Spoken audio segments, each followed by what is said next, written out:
ค่ะอยู่กับแก้มอีกแล้วนะคะวันนี้นะคะหนูก็จะมาเปิดกระเป๋าของแก้มที่ไปโรงเรียนนะคะคลิปที่2ค่ะอย่าลืมกดติดตามกดไลค์ของแก้มด้วยนะคะสีช็อป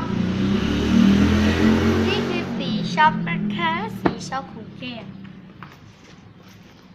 แล้วก็กล่องดินสอก็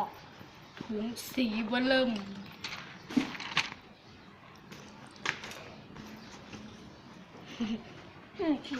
ก็ไม้บรรทัดถ่ายรู้สึกตลกขำดิดขำค่ะนี่ก็หนังสือของแก้มนะคะโหเล็กช่องเล็กบ้างนะคะ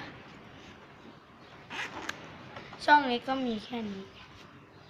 มีนิดเดียวมีตังค์ด้วย โอเคนะคะก็หมดคลิปไปแล้วนะคะอย่าลืมกดไลค์กดติดตามด้วยนะคะบ๊ายบายเดี๋ยวเจอคลิปใหม่